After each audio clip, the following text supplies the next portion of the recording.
নমস্কার, সবাই কেমন আছেন? কৃষ্ণা রান্নাঘরে সবাইকে স্বাগত।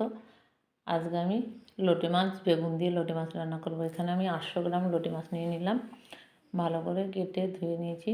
আর বেগুনটাকে বেশি বেগুন একটা দিইনি, ছোট্ট থেকে একটা বেগুন দিলাম, এইভাবে কেটে নিলাম। একটা গ্যাস অন করে একটা কড়াই চাপিয়ে দিলাম। কড়াইতে আমি সর্ষের তেল দিয়ে রান্না করব। আপনারা ইচ্ছা করলে সাদা তেল দিয়ে রান্না করতে পারেন। আমি 8-10 কোয়া রসুনকে থেতো করে দিয়ে দিয়েছি। একটু রসুনটা একটু নেড়ে চেড়ে নিলাম। বড় থেকে 2টো পেঁয়াজ কুচি দিয়ে দিলাম। এবার পেঁয়াজ আর রসুনকে একটু ভেজে নেব। দেখুন একটু ভাজা হয়ে এসছে। এবার কেটে রাখা বেগুনের মধ্যে আমি নুন আর হলুদ দিয়ে মেখে রেখেছিলাম। এবার বেগুনগুলোকে একটু ভেজে নেব। বেগুন আর পেঁয়াজ দেখুন খুব সুন্দর ভাজা হয়ে গেছে। এবার লোটে মাছটা দিয়ে দিলাম। লোটে মাছ দিয়ে একটু হলুদ দিয়ে দিলাম, স্বাদ অনুসারে নুন দিয়ে দিলাম, আর জল দিয়ে গুলে রেখেছি লঙ্কার গুঁড়ো এবং কাঁচা লঙ্কা চেরা দিয়ে দিলাম।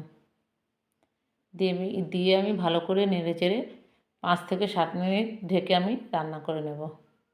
ভালো করে নেড়ে নিই। আর গ্যাসের ফ্লেমটাকে একটু মিডিয়াম ফ্লেমে রাখবো। 5 থেকে 7 মিনিট পর ফিরে আসলাম। দেখুন একটু জল দিইনি, অনেকটাই জল বেরিয়ে গেছে। এবার আঁচটাকে একটু বাড়িয়ে দেব। এবার আবার 5 মিনিটের মতো রান্না করে নেব।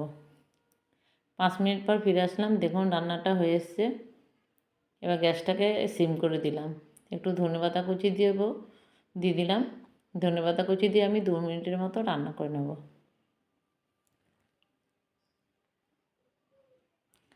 দেখুন রান্নাটা কতটা সুন্দর হয়েছে। আর লোটে মাছটা আমাদের বাড়ির ছোটো থেকে বড়রা সবাই ভীষণ ভালোবাসে। আর লোটে মাছ দেখলেই তো রিমির ভীষণ জিভের জল চলে আসে। এইভাবে রান্না করে দেখবেন, খুব ভালো লাগবে। আর রান্নাটা সত্যিই খুব ভালো হয়েছিল। ভালো লাগলে একটা লাইক করবেন, কমেন্ট করবেন এবং শেয়ার করে দেবেন। আর আমার ইউটিউব থেকে দেখলে আমার ইউটিউব চ্যানেল কৃষ্ণা রান্নাঘর ইউটিউব চ্যানেলটাকে সাবস্ক্রাইব করে নেবেন। তাহলে আপনাদের কাছে আমার রান্নাগুলো পৌঁছে যাবে। আপনারা সবাই ভালো থাকবেন, সুস্থ থাকবেন, সাবধানে থাকবেন। আমার পুরো ভিডিওটা দেখার জন্য অনেক অনেক ধন্যবাদ। আবার আপনাদের সঙ্গে দেখা হবে পরে কোনো ভিডিও।